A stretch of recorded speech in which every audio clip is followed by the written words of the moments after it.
we woke up on the morning of March 10th here. We were what's called north of the warm front. So it was actually really cold and gloomy here. And we went and got our hail truck and we got our weather balloon supplies, and we went downstate to Winona, Illinois. We launched a weather balloon and we could see the towering cumulus form as the balloon was rising. It was really cool. So we got what's called a really good proximity sounding. One of these weather balloons that was really going up right alongside the storm as it was rising. And what a prolific hail producer. We followed the storm for about 2.5 hours, picking up lots of hail between 4 and 5 inches in diameter. And then we left the storm because we didn't think that it was going to continue to survive as it went east towards Kankakee, and that's where the really big stuff started to fall. 6-inch now diameter hail, and this is when people were in a frenzy sending pictures, and we now have the new state record for largest hailstone size in Illinois. This one was from the Doris family. I'll get you the spelling in just a second, but also from Kankakee.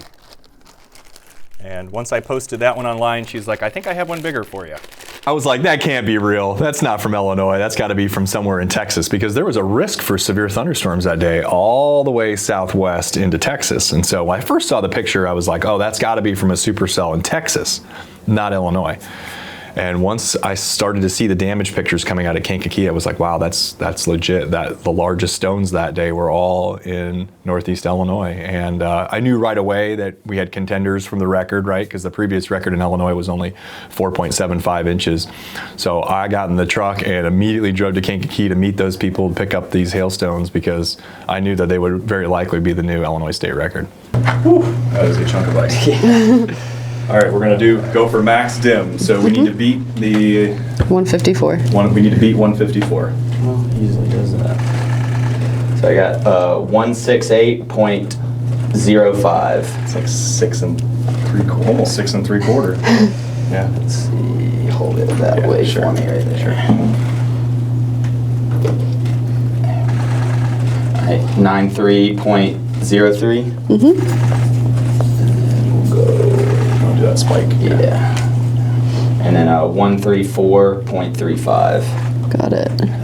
I help Lucas out when he's doing his 3D scanning work to help kind of speed up the process. I will help him record the maximum, intermediate, and minimum dimensions of the hailstones that he's scanning, and also the weight. I didn't want to drop it. I was like, if I drop this thing, we're not going to have anything to measure. I'm going to have to like figure out a way to get it back together. So yeah, I was, when you're kind of holding a record like that, you want to make sure to preserve it. So I was very careful putting it in the freezer and transferring it from the portable freezer to our freezer here at NIU. And then ultimately, nervous taking it out, passing it to Lucas to do the scanning, because, you certainly want to preserve that really, really important data and make sure that you don't mess it up.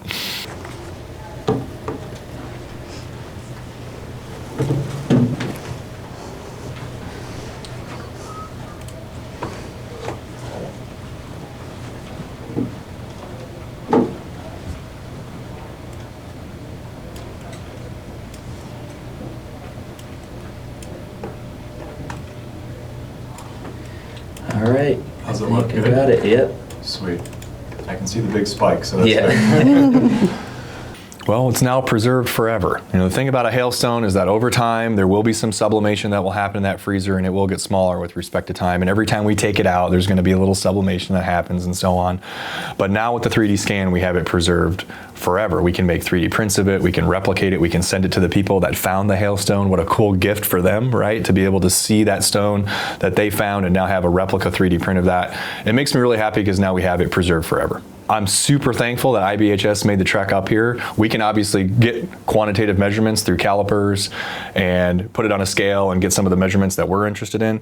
But having the full 3D scan capability to preserve that hailstone forever is something that we wouldn't be able to do without IBHS. So we're super thankful for that, and really excited that this will now be the new state record.